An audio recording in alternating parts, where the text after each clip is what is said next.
Welcome, happy Home Brew. Can you see that? Home Brew Wednesday, or Home Brew Wednesday on a Thursday. Yes, and there is an explanation for that, as there was last week when it was a day early. I got these measuring things in my pocket. Okay, let's put them back over there where they belong. How you guys doing? Hope you're having a good week. And it's almost over. So, that's, I guess, one good thing about how, excuse me, I am not sick anymore. I'm feeling wonderful. I'm over my cold or whatever it was. But I think I've contracted like a sinusitis thing or something. And it's just taking its sweet time to go away. I went and bought some of that, like, Dristan, stuff you spray up your nose, but you're not supposed to use that for more than a few days. Otherwise, you get addicted to it. So I've had to stop using it. And so I've gone online and looked up this nasal irrigation thing. Don't even look it up. It's a pain in the ass. It doesn't feel very nice, and I don't even know if it works, but I'm trying it because there's nothing else I can do other than call the doctor, which I'll have to do eventually. So it's no pain. I don't have a fever. It's just stuffed up nose, So, anyways, I'm handling it, and I think it's going away. So we're all good. But for that reason, I've been laying down a lot, because when you have when one of your nostrils is plugged up and the other one is not, then if you lay on the side that's not plugged up, it'll move over to that side so that you can get relief on the other side for a while. Well, see, the problem with me is that when I lay down, I fall asleep. It doesn't matter what time of day or night it is. I just fall asleep. So that's why the Home Brew Wednesday is late this week, because I cooked this beautiful steak and mashed potato dinner, although they weren't real mashed potatoes, but steak dinner. Just had some steaks on sale up the street. Normally we can't, they're too expensive usually, but these ones were on sale.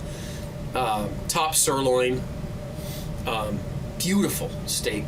Anyway, after I ate that, I thought, I'm going to lay down for a few minutes to see if I can clear up my thing, and slept for 2 hours.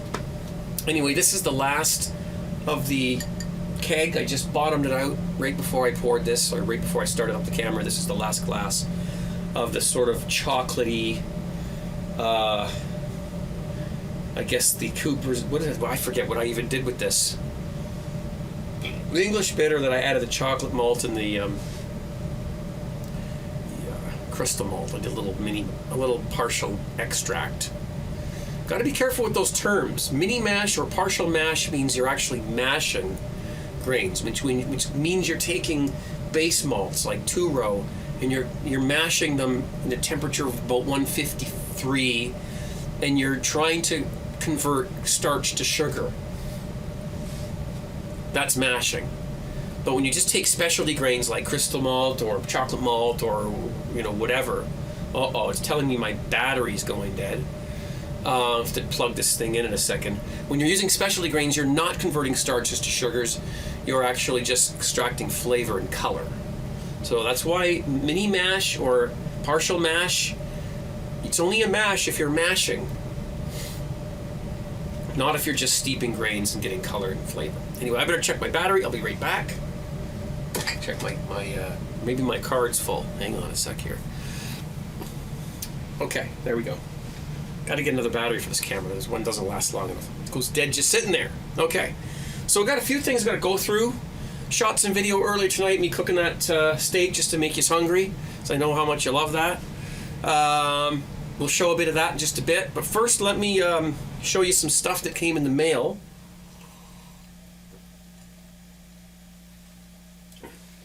I'll put that there for a sec. I got a beer kit from Dan, ABA is his username. Let me just move the camera here so we're not off camera. And this is it's going to be, I forgot to get the stuff out of the fridge, but I'll get that in a second. It's going to be a sour beer. Now it's a 1 gallon batch. He just wants me to try sour beer, because we've been talking about this on my live show a little bit in the chat room, and he brews these what are called sour beers. And so basically what we've got here is enough grains. This is an all grain batch, okay? Enough grains. We got some German Pilsen and some white wheat malt in here, already ground. Okay, so I'm ready to go. Put that into a little mash tun. We've got, whoops, came out of the package there. This all came from Austin Home Brew Supply, by the way. Okay, Austin Home Brew Supply. Very well packaged, and everything's all good. And Dan's the one who sent this to me, so thanks, Dan. He had it sent to me. I'm so pleased about this. I was actually on my way out to buy one of these. It's for when you go and catch bees, because you don't want to get stung in the face, right? No, it's obviously it's a grain bag, but a nice big one, like a bigger one than I ever had before. And again, I was gonna actually just about to go venturing all the way up to the other brew place and grab one of these, but brew in the bag, baby. Yeah, okay. Now I don't have a big 7-8 gallon pot like some people do, and a propane setup. I don't have that, but I do have large enough pots that I'll be able to do some really nice mini mashes in this bag and not have to worry about pouring grains from things through strainers and whatnot. So that's what that came with, and so that's going to be the all grain method there with the bag. So I'll put that there. Now the other things that came, I'll just go into the fridge here. Be careful not to knock over my camera. Is it came with some SO5 yeast, okay, and this mother here. I'm just going to hold it up to the camera because if you want to try and pronounce that, but basically it's a I don't know anything about this. Dan and I are going to Skype and we're going to talk about what I'm to do with this. But this is what's going to sort of infect the beer and make it sour. I hope you could see that. It's not very clear. But anyway, and I'm stupid when it comes to this. I don't even know what this is. Okay, so Dan and I are going to have a conversation. Thanks, Dan, for letting me try that. I would never have thought to brew up a sour beer. So that's what we're going to do there. I'll shoot some video, of course, of that. And can't wait to taste it. Now, with in mind the sort of, whatever I've got, viral thing or whatever it is I've got going on up here, I've got some apple cider vinegar. This was pre-hopped, is at it again. All I did was mention during my Friday night broadcast that I wanted to get my hands on it, and I was figuring I could shop around the city and find a health food store and check to see if they've got this, and all I did was mention it, and next thing you know, 2 days later, what shows up at my door? All right? This stuff is, you have no idea what you can do with this. First of all, this is organic, okay? So no GMOs, apple cider vinegar, with the mother. It's got its mama, baby. No, it's got the bacterial, the yeast in it that created it. So that's why it's not clear. I gave it a little tip there. I've already used some of it. Don't even start with me on what this stuff can do for your health. Okay, I'm not a health nut. Just look down center of my torso a little bit. You can tell I'm not a health nut. But this stuff is just, it's amazing. Look it up. Benefits of apple cider vinegar. It's all over the internet. And one of the things it does is it helps you stop from getting sick. And so I'm actually going to go ahead. They tell you to mix it with water. Bother with that. Let's just take some. I have it. There's my Facebook going. Sent a message out earlier. There's a good little dose of apple cider vinegar. But this is the good stuff. This isn't this crap you buy in the grocery store that's crystal clear. Again, talking crystal clear, it's not always the best. This stuff's got balls. Can you see that? It's not clear. And you can actually take this and you go out and you get yourself, because you can't find this everywhere. It's not easy to find. All right. But you take this and you go out and you get yourself a bottle of unpasteurized apple cider. You take the lid off of that, you add a little bit of this to it, maybe a quarter of a cup, half a cup, whatever. You put a fish cloth, what's it called? Those things called a cheesecloth over it, elastic band, and you let it go for a few weeks, and you've got apple cider vinegar. I mean, it's just that easy because this has the mother in it, so it will trigger the fermentation that will cause that. And in light of my, like I said, my stuffed nose, we're going to attack it now. You're supposed to mix it with water, but I just absolutely love the taste of this stuff.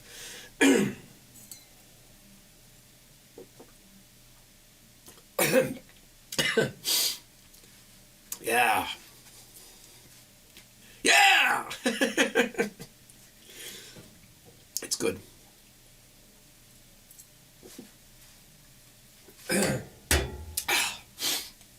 Oh, it just goes all through your sinuses and everything. Wonderful stuff. Hey, wait a minute. I'm cured. No, I'm just joking.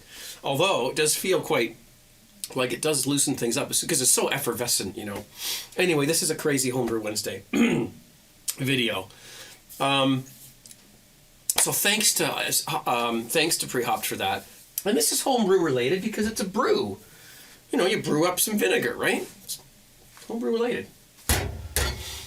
And it does all kinds of things. It even helps with arthritis, which I have in this hand. A little bit of, not badly, but enough that by the time I'm older, God knows, right? I can't even think of all this stuff. Acne. You got kids that have acne? You put that on. And I've heard this all over the internet. It kills, it's just good stuff, okay? So look it up if you're interested in the benefits of apple cider vinegar. Let's go for a little break here and take a look at the supper I made tonight, which isn't a big deal. But it's been a long time since we've had steak in this household. So let's take a look. And now, disclaimer, I thought I'd give this a try. This is one of those videos where the guy films everything but doesn't say anything. Don't you just love those? It's like, there's sound, and he's filming stuff, and he's pointing at things, but he won't talk. So I've never understood that. So here's a little bit of supper.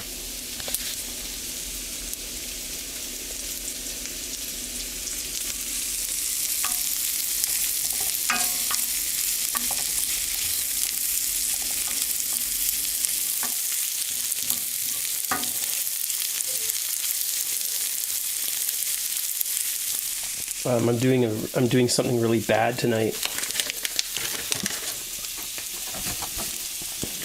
Somebody didn't wipe up their mess over there. Anyways, we're having. Oh well.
And then I fell asleep. So anyway, all right. Over here we've got some brewing going on. So let's grab the digital camera and shoot that there. Now that is a Muntons Red. Okay. And this was sent to me by Pre-Hopped. And this one's done. Yes, that's a heat belt, and yes, it is plugged in. It's only about 64 degrees, maybe 66 down here in this corner here. It's quite cool in this corner of the basement. And so I wanted to have it just a little warmer than that for this particular yeast that came with it. This was a mini mash brew, which I'll show you a little bit of that right now. All right, so here's what I've sort of decided to do. And I didn't have enough Cara Red to make 500, to make 0.5 grams, so I just put in what I had. Got some corn sugar, just a little bit of corn sugar in there. And you can see the ABV and whatnot. Of course, the IBUs aren't going to show up because I'm not adding any hops to this recipe on the screen. There's hops in the beer kit. Got my makeshift mash vessel here, pot inside of a pot, with water in this pot. And then this is, of course, the mash vessel I'm going to use, and we're almost up to 170, which is where I want it to be.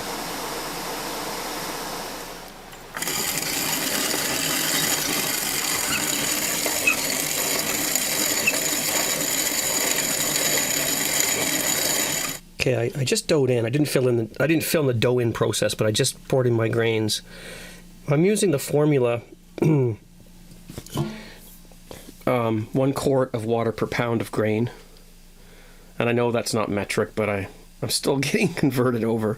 So we're just leaving that sit for a minute to see what temperature we end up with. And yeah, I went with not using a bag for the grains. I'm doing a real mash, and I'm going to use a strainer, and I don't know, I'm probably going to be swearing and everything else, but we'll see what happens. Okay, so the mash temp's a little low. So I'm going to turn this burner back on. This is the beauty of having this sort of, come on, focus, jeez. This pot within a pot thing is that I don't have to worry about burning the bottom of my mash. It's kind of like a double boiler, if you will. And the temperature is much more stable this way and much easier to keep stable than would if I just had this one pot straight on the burner. So I'm going to add a little bit more heat to this. And the mash consistency is nice. Actually, I'll show you that. I'll just grab a spoon here. I can pour like, oh, here, it's right in front of my eyes. There you go. And it's just a nice thick. I could add some boiled water to this to bring it up too, which I do have. It's a little bit thick, but it's fine. I think this is a nice thick mash. I think that's great. I love that. Okay, so I added just a little bit of boiled water to it. I'll just show you the consistency once again, just so you can see it. I sort of thinned it out just a little, and I think if you're looking to do this, that is a great consistency. You don't want it like soup. You want it more like a stew. Barley stew, and that's good. So I'm going to let that come up to about 153. And I've got my little method here with my lid and my thermometer that I can sort of monitor it. There we go. Sorry about the camera work. And when that gets up to 153, I will cut the heat. And we'll just monitor it for an hour and keep it at that temperature. And that's a mash. I mean, that's a mini mash right on the stove, right in your basement. You guys are thinking about doing all grain, this is the best way to get started doing it. I mean, this is nothing. Simple. I've had a successful mash, and I'm basically straining the wort or straining the grains out of the wort. It's going to take a couple of batches. I have a container to put the grains into so that I can sparge them and rinse them and get, the rest of the stuff off and whatnot. In the meantime, I'm boiling up some water here. Doing this under stringent conditions. Bit cluttery around the brewing area here right now, but we're getting this done.